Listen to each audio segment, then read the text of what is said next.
아가서 7장 6절에서 13절 우리 한 목소리로 함께 읽도록 하겠습니다. 사랑아, 내가 어찌 그리 아름다운지 어찌 그리 화창한지 즐겁게 하는구나. 내 키는 종려나무 같고 내 유방은 그 열매송이 같구나. 내가 말하기를 종려나무에 올라가서 그 가지를 잡으리라 하였나니 내 유방은 포도송이 같고 내 콧김은 사과 냄새 같고 내 입은 좋은 포도주 같을 것이니라. 이 포도주는 내 사랑하는 자를 위하여 미끄럽게 흘러내려서 자는 자의 입을 움직이게 하느니라. 나는 내 사랑하는 자에게 속하였도다. 그가 나를 사모하는구나. 내 사랑하는 자야, 우리가 함께 들러가서 동네에서 유숙하자. 우리가 일찍이 일어나서 포도원으로 가서 포도음이 돋았는지 꽃술이 퍼졌는지 석류꽃이 피었는지 보자. 거기에서 내가 내 사랑을 내게 주리라. 합한 채가 향기를 뿜어내고 우리의 문 앞에는 여러 가지 귀한 열매가 새것 묵은 것으로 마련되었구나. 내가 내 사랑하는 자 너를 위하여 쌓아둔 것이로다. 아멘. 오늘 혼인잔치라는 제목으로 아가서 7장 6절에서 13절 말씀 우리가 받을 때 정말 이 말씀이 우리에게 주신 약속으로 언약으로 저희가 받아들여져 정말 이 언약 가운데 이 땅에서의 오늘 하루 그리고 남은 날들이 정말 그 혼인잔치에 그 주님과의 그 사랑이 깊어가는 하루가 되길 주님의 이름으로 축원합니다. 자, 어제는 이제 월요일날 방송이 안 돼서 월요일날 준비했던 설교를 해서 다니엘서 했었고요. 이제 오늘은 다시 아가서로 돌아와서 7장 오늘 마무리를 하겠습니다. 이제 한 장밖에 안 남았어요. 아가서 8장. 다음엔 뭐 어떤 책을 할까 이제 또 기도 중입니다. 자, 그래서 지난주에 우리가 7장 5절까지 봤죠. 7장 1절부터 5절까지를 보면서 천국 혼인잔치가 시작되었다라는 말씀을 드린 적이 있어요. 그리고 이제 천사들이 그 혼인잔치에 입장하는 신부를 향해서 부르는 그 찬양, 그 칭송의 노래를 이제 지난주 금요일날 우리는 보았습니다. 자, 이제 오늘 본문은 이제 혼인잔치의 클라이맥스예요. 그래서 신랑과 신부가 서로를 향하여 이제 부르는 그 교창, 서로 이제 교대로 부르는 그 사랑의 노래입니다. 먼저 신랑이 신부를 향해 노래합니다. 신랑과 신부의 그 사랑 관계가 신랑에서부터 시작되었음을 지금 보여주는 것이에요. 신랑이 먼저 노래해요. 자, 7절, 6절은 이제 그 아름답다라는 어떤 그런 선언적인 의미고요. 이제 7절 보면 이제 내 키는 종려나무 같다라고 합니다. 신부를 지금 종려나무라고 해요. 이 종려나무는 잘 아시는 바와 같이 사막에서도 자라는 나무예요. 그래서 이제 모든 환란을 이기고 자라난 그 영적 성장을 이루는 그 교회를 지금 상징하는 것입니다. 또 8절 보시면 그 열매송이가 나오죠. 그 7절에도 나오지만 이제 8절에도 나옵니다. 그래서 신부인 교회에는 열매가 맺히는데 포도송이 같다고 해요. 이건 우리가 잘 알죠. 예수님의 포도나무 비유를 잘 아시죠. 신부에게는 그 성령의 열매가 이제 풍성히 있는 것입니다. 그러니까 신부는 그 모든 환란을 이기고 영적 성장을 이루어서 성령의 열매가 풍성히 있는 것이죠. 콧김은 지금 사과 냄새 같다고 하는데 이제 사과 열매는 앞선 이제 아가서에서 본 것처럼 생명나무의 열매와 이제 연관이 되는 거예요. 이제 교회에는 세상에서는 그 사망에 넘쳐나는 그 세상 가운데에서도 교회는 이제 생명의 향기만이 나는 곳입니다. 그 이제 9절 전단부까지가 이제 신랑의 노래예요. 9절 전체가 아니고요. 그래서 내 입은 뭐라고 하죠? 전단부에 내 입은 좋은 포도주 같을 것이니라. 여기까지가 이제 신랑의 노래인데, 자, 포도주 하면 우리 이제 그리스도의 피가 이제 아가서에서 이제 생각이 납니다. 즉 신랑의 십자가 피로서의 그 구속을 상징하는 것이고, 신부의 입이 지금 신랑이 노래하기를 신랑이신 예수가 그 구원자라는 그 복음, 십자가 복음으로 가득하다는 것이에요. 종합하면 이런 것입니다. 그리스도의 장성한 분량이 충만한 데까지 하나님의 말씀이 신부인 교회에게 성취된 것을 지금 신랑은 기쁨으로 노래하는 것이에요.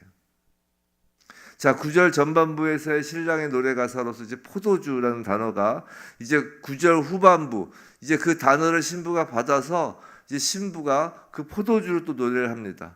그 마치 이것은 신부가 그 신랑의 노래의 단어를 받아가지고 마치 하나의 노래처럼 이어서 노래하는 거예요. 9절 후반부. 이 포도주는 이라고 시작하잖아요. 9절 후반부에서. 즉 이렇게 신랑과 신부가 이제 하나가 되는 것을 지금 노래로 표현하는 것이에요. 이 포도주를 그 매개체로 해서 예수 그리스도의 피죠. 자, 그런데 9절 후반부에서는 포도주는 자는 자의 입을 움직이게 한다라고 지금 신부가 노래해요. 자, 성경에서 잠을 잔다라는 표현은 잘 아시는 바와 같이 죽은 자를 의미하는 거예요. 사망을 의미하는 것이. 즉 그리스도의 십자가 보혈 예수의 복음이 죽은 자를 살린다라는 것을 지금 교회인 신부가 찬양하는 것이에요. 그 10절 이제 혼인잔치의 절정에 이르는 노래 가사입니다. 10절 나는 내 사랑하는 자에게 속하였도다 그가 나를 사모하는구나. 지금 신부가 노래하는 것이에요 라고 합니다. 자, 먼저 속하였다를 보면 지금 여기서 10절에서 두 가지를 얘기하고 있죠. 속하였다 그리고 그가 나를 사모하는구나. 이게 이제 두 가지인데 먼저 속하였다라는 것을 보면 지금까지 속하다라는 것과 비슷한 구절들이 있었어요. 이게 순서대로 한번 살펴보면 아가서 2장 16절을 보세요. 두 장을 앞으로 넘기면 있어요. 아가서 2장 16절 내 사랑하는 자는 내게 속하였고 나는 그에게 속하였도다 라고 합니다. 자, 여기서 그 신랑이 신부에게 속하였다는 표현이 나오죠. 지금 이건 신부가 부르는 노래예요. 그러니까 신랑 내 사랑하는 자가 내게 속하였고 또 그 다음 6장 3절에 있어요. 오늘 그 표신 페이지에 보면 6장 3절에 또 여기서도 나는 내 사랑하는 자에게 속하였고 내 사랑하는 자는 내게 속하였구나. 좀 순서가 다르죠. 아까 2장 16절에서는 신랑이 신부에게 속하였다는 표현이 먼저 나오는데 6장 3절에서는 신부가 신랑에게 속하였다는 표현이 나오면서 또 신랑이 다시 또 신부에게 속하였다라는 표현이 나와서 이제 서로 이제 속하였다는 구절이 나와요. 오늘 마지막 이제 7장 10절에서는 그냥 신부가 신랑에게 속하였다는 것만 지금 이야기를 하는 거예요. 자, 이게 신랑과 신부의 관계가 어떤 식으로 발전한지를 좀 보여주는 대목입니다. 자, 가장 먼저 신랑이 먼저 신부 안에 들어오시는 거예요. 즉 성령이 우리 안에 들어오십니다. 그렇게 사랑이 시작되는 거예요. 신랑의 사랑이 항상 먼저예요. 우리가 제가 자주 말씀드리잖아요. 우리가 예수님한테 가는 게 아니라 늘 예수님이 우리한테 오십니다. 예수님이 재림도 오시는 거예요. 우리가 가는 게 아니라. 그리고 이제 점차로 신랑과 신부가 서로에게 속하는 것과 같은 관계로 지내요. 아마 대부분의 지상의 교회, 대부분의 이 땅에서의 성도의 모습일 거예요. 무슨 말이냐면 신부가 신랑에게 속하고 신랑이 신부에게 속하고 서로에게 속한 것 같은 관계라는 건 뭐냐면 신랑이 우리 안에 있는 것 같을 때도 있고 어떨 때는 우리가 신랑 안에 있는 것 같을 때도 있고 그렇다는 것이 무슨 말이냐면 믿음이 들쑥날쑥 하다는 거예요. 근데 성도 여러분, 그리스도의 장성한 분량이 충만한 상태라고 했잖아요. 그때는 신부인 우리가 신랑이신 예수에게 완전히 속해지는 상태라는 것이에요. 성화라는 것은 그래서 인간인 우리가 노력하여 성취하는 것이라기보다는 예수의 사랑에 푹 안기는 것입니다. 그 사랑에 우리의 몸과 마음, 우리의 지정의를 다 맡겨드리는 것이 성화예요. 우리가 막 노력하는 게 아니라. 혼인잔치에 이르러서야 이제 신부는 신랑의 그 사랑에 완전히 자신의 모든 것이 속하였음을 노래하는 것입니다. 자, 10절 이제 두 번째 보겠어요. 10절 계속 보면 자, 속하였다. 이제 신부가 완전히 신랑에게 속하였도다라고 노래를 하는 것이에요. 그리고 그가 나를 사모하는구나라고 합니다. 근데 여기서 사모하다라고 번역된 히브리어는 이것을 포함해서 구약에서 딱 3번만 사용된 단어인데 근데 나머지 2번이 뭐 그렇게 좋은 의미로 사용되지 않았어요. 하나는 이제 에덴 동산에서 이제 둘 다 창세기의 초반부에 사용됐는데 하나는 이제 에덴 동산에서 여자가 죄를 짓고 나서 하나님께서 여자에게 하신 말씀이 있죠. 그 창세기 3장 16절에 나오는 말인데 여자가 남편을 원할 것이다 라고 하실 때 그 원하다라는 단어가 여기서 사모하다라는 단어라고요. 또 한 번 쓰인 게 창세기 4장 7절인데 여기는 정말 나쁜 단어로 쓰셨어요. 이제 가인과 아벨 사건에서 가인의 제사가 받아들여지지 않자 이제 가인이 분해하잖아요. 그러니까 하나님께서 가인에게 하신 말씀이 죄가 가인을 원하나라고 한다고요. 그때 그 원하나라고 할 때 그때 또 쓰인 단어입니다. 즉 여자의 경우나 가인의 경우나 죄로 인하여 시작되어서 그 삼켜버릴 듯하게 원하게 되는 것, 막 원하는 것. 이 죄가 주인공이 돼서 죄가 주체가 되어서 갖는 소원, 바램 그런 뜻이에요. 근데 이제는 그 단어의 주체가 죄가 아니라 죄가 없으신 온전히 선하신 예수 그리스도가 주어로 되는 단어로 바뀐 거예요.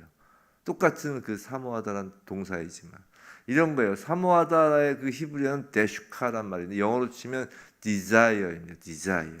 이게 아마 어감이 좀 이 뉘앙스가 이해하기 편하실 거예요. 영어 뉘앙스가 desire. 이 desire가 죄가 시작된 이후로의 desire는 어떤 병적인 갈망, 막 맹수와 같은 덮침 이런 악의 현상의 동사로서 사용되는 거예요. desire가. 하지만 죄가 들어오기 전 에덴에서 남자가 여자를 처음 보았을 때 내 살 중에 살이요 내 뼈 중에 뼈다라고 남자가 그러잖아요.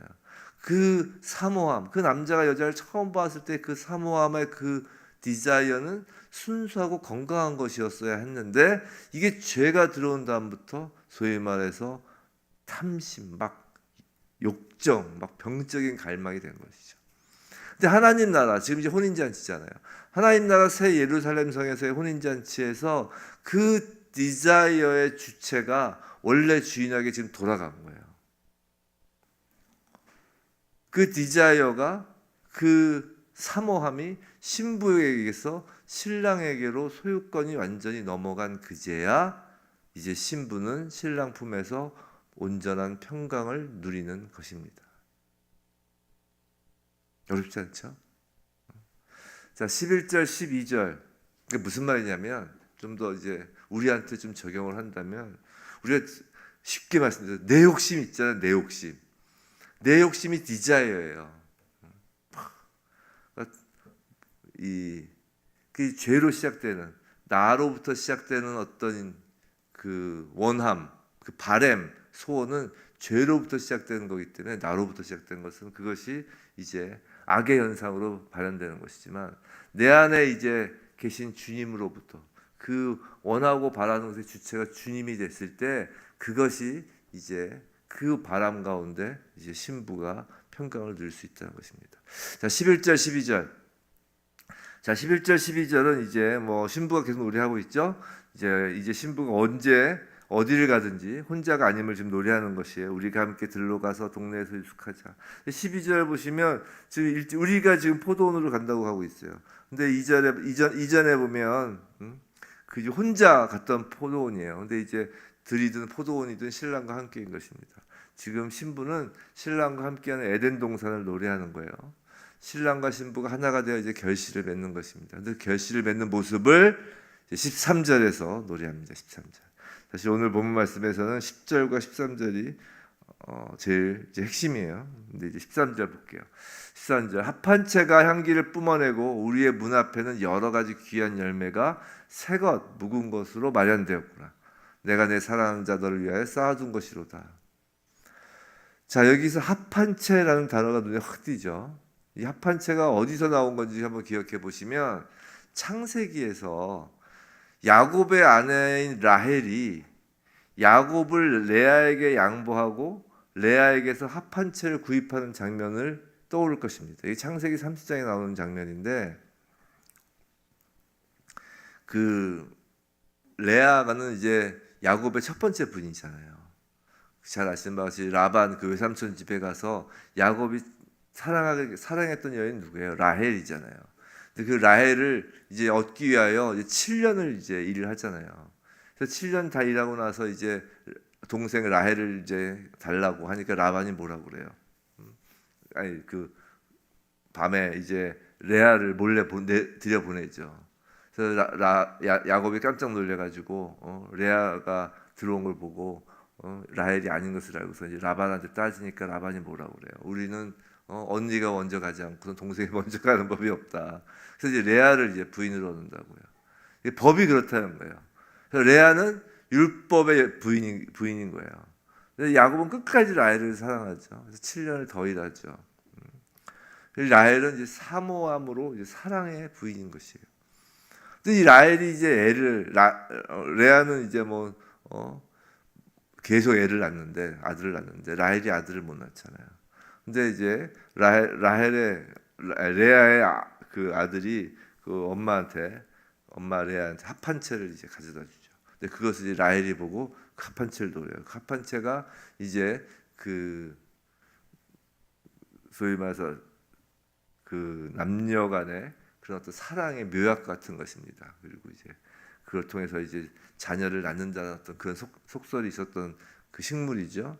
라헬이 그 레아에게 그 합한채를 달라고 하죠. 그 대신 야곱을 이제 오늘 밤에는 레아 언니 그 장막으로 보내주겠다고 하는 것이에요. 그 내용이에요. 그러고 나서 이제 라헬이 그렇게 합한채를 사고 나서 하나님께서 이제 라헬에게 아들을 주시는데 그 아들이 누구죠? 바로 요셉이에요. 그 합한채인 것입니다.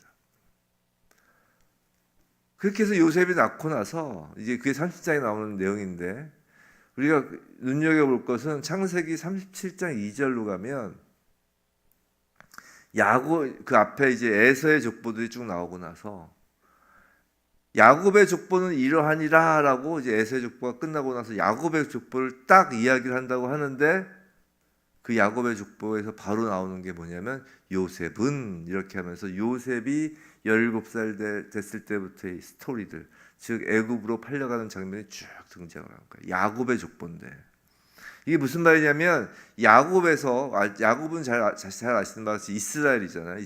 그 이름을 이스라엘로 하나님이 바꿔주시는데 그 이스라엘, 즉 야곱의 아들들이 이제 야곱의 족보는 이러하니라라고 하면서 야곱의 그 아들들이 요셉의 품 안에서 보존되는 이야기가 이어지는 것이에요. 자, 이게 합한채와 어떤 관련이 있냐면, 자, 야곱을 레아의 장막으로 보냈잖아요, 라헬이. 그리고 합한채를 얻고 나서 요셉을 낳는다고요. 이것은 마치 예수를 유대인에게 건네주고 나서 그 다음에 라헬이 요셉을 낳는 것처럼 성령 안에서 새로 태어나는 신약의 교회를 예표하는 이야기의 하나의 스토리라고요. 13절 계속 보면 그 문 앞에는 여러 가지 귀한 열매가 새것 묵은 곳으로 마련되었다라고 하잖아요. 이게 무슨 말이냐면 지금 합한채의 향기로 구약의 12지파인 묵은 것, 신약의 12교회, 12제자인 새것, 즉 구약의 교회와 신약의 교회, 즉 하나님의 자녀들 모두를 지금 지칭하는 거라고요. 지금 아가서에서 지금 혼인잔치를 지금 절정에 이르고 있다고 그랬잖아요. 이것이 요한계시록에서 구약 신약의 모든 성도를 상징하는 14만 4천의 숫자를 지금 묵은 것, 새 것이라고 지금 표현하면서 묘사하는 거예요. 이 14만 4천은 이제 잘 아시는 바와 같이 구약의 12, 신약의 12를 곱하고 그럼 144죠. 거기에 충만수인 1000을 곱한 14만 4천이에요. 즉 하나님의 자녀들은 단 한 명도 예외 없는 전체의 충만수를 뜻하는 것이죠. 지금 아가서는 이 혼인잔치를 통하여 계시록의 그 하이라이트 장면을 지금 신부의 노래 속에서 보여주는 것입니다. 성도 여러분, 신랑의 사랑으로 신랑에 속한 신부인 교회가 마지막 때에 부르는 노래를 지금 우리에게 보여주고 있는 것이에요. 창세전 언약으로 예수와 한 몸이었던 자녀들이 다시 예수의 몸으로 돌아가 부르는 노래라는 것이에요. 우리가 지금 이 땅에서 예수를 바라보며 찬양할 때 우리는 이곳에서 미리 천국을 누리는 거라고요. 가히 창세기부터 요한계시록은 그 성경은 바로 신랑과 신부의 사랑 이야기를 담고 있는 것이에요. 이게 러브스토리란 말이에요. 러브스토리. 이게 우리의 러브스토리라고요. 그것이 하나님 나라의 시각에서 보는 역사인 것입니다. 세상 역사는 그 증오와 전쟁과 그 다툼의 역사로 점철되어 있다면, 하나님 나라의 역사는, 하나님 나라의 역사가 이 땅의 시간 속에서 쓰여지는 것은 신랑 예수와 신부인 교회, 이것은 구약의 교회와 신약의 교회를 모두 합친 새 것과 묵은 것, 그 모든 열매가 놓여 있는 그 신부인 교회와 신랑 예수의 사랑 이야기라고요. 성도 여러분, 그 사랑에 잠겨 있기 원합니다. 우리가 말씀을 묵상한다는 것은 바로 그 사랑 스토리에 잠겨 있는 것이에요. 그 주인공이 되는 것이에요. 우리 세상의 시끄러운 소리에 너무 귀 기울이지 말고, 오늘 하루 이렇게 말씀으로 시작한 하루는 그 사랑의 스토리 안에 시작한 하루이니까 신랑의 품속에서 지금도 오늘도 우리는 평강을 누릴 수 있는 것입니다. 예수를 바라보면서 말이에요. 부디 아가서에서 나오는 이 천국 혼인잔치 노래를 오늘 우리 마음에 담고서 이 땅에서부터 신랑에 속한 자, 이제 들락날락 하지 말고 정말 신랑에 속한 자로서 천국 문 앞에 마련된 귀한 새 열매가, 그 교회가 바로 저와 여러분이길 주님의 이름으로 축원합니다.